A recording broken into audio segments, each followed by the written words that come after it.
The Lady in Grey, Curse of Hohenzollern Castle. Perched high atop Mount Hohenzollern in Baden-Württemberg, Germany, stands a castle pulled straight from a Gothic fairy tale, or perhaps a nightmare. Hohenzollern Castle, ancestral seat of Prussian kings and German emperors, has withstood time, war, and weather. But not all of its secrets are buried in stone and shadow. For nearly 2 centuries, whispers have echoed through its lavish halls of a woman cloaked in grey, drifting silently by candlelight, heralding death wherever she roams. This is the tale of the Lady in Grey. The Countess. Her name was Kunigunde von Orlamünde, a countess cloaked in nobility and tragedy. Born into privilege, yet devoured by longing. It said she fell in love with a nobleman of the Hohenzollern bloodline, tall, commanding, and distant. He did not return her affection. When pressed, he told her coldly, "Were it not for your children, I might have loved you." Words that should have been dismissed became obsession. Kunigunde interpreted them not as rejection, but as instruction. One stormy night, she entered her children's chamber, silent as snow. The next morning, they were found with pins driven through their skulls. 2 tiny white coffins descended into the earth, and the woman who had once been their mother descended into madness. She died in a convent, raving, begging her dead children to forgive her. But she never left, because sins like hers echo forever.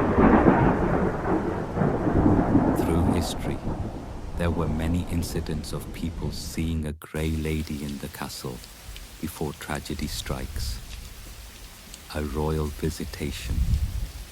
The first recorded sighting of the Lady in Grey came in 1848. Crown Prince Frederick William IV was spending the night at the castle when he awoke to the feeling of cold air, unnatural, cutting, and the sense that he wasn't alone. When he opened his eyes, she was there, standing silently at the foot of his bed, her veil concealing a pale, grief-stricken face. Her gown shimmered silver in the moonlight. Her eyes, what little he saw of them, were sunken and empty. And then, she vanished. Just 2 weeks later, his father, King Frederick William III, died unexpectedly of pneumonia. The prince never spoke publicly of what he saw, but in his private writings, hidden until after his own death, he described her in chilling detail. The Tourist's Encounter. The lady's appearances aren't confined to the past.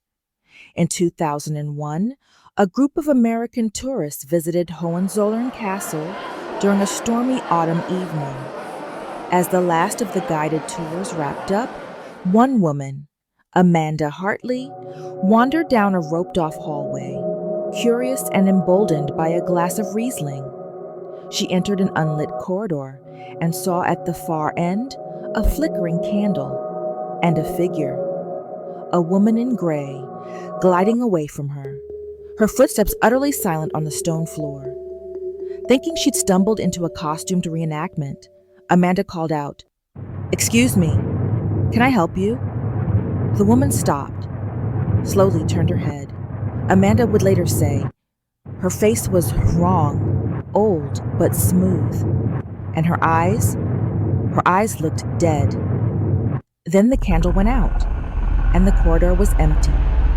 The next morning, Amanda learned that the Duke of Prussia, a distant Hohenzollern relative, had passed away during the night, his heart stopping in his sleep.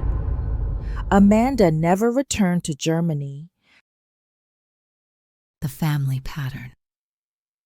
For generations, the pattern repeated, She was seen days or hours before a royal death, always the same, a drifting shadow in a gray cloak, a chill in the room, a woman crying softly, just out of sight.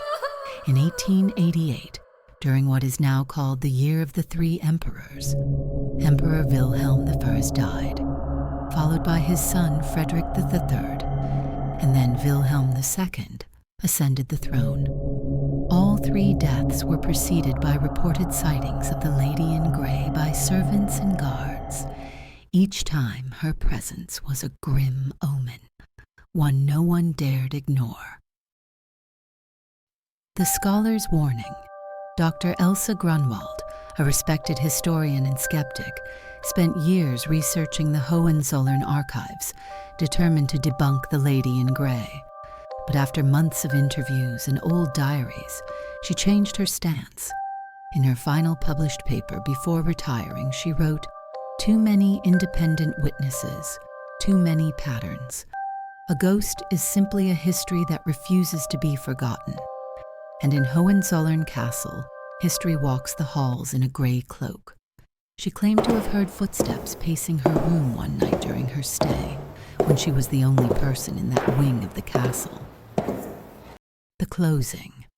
So if you ever visit that towering fortress on the mount, and the wind grows quiet, and the halls seem too still, keep your eyes open. You might see her standing at the edge of a stairwell, watching, waiting, weeping for a family cursed by betrayal and bound by death. Thank you for listening to tonight's story.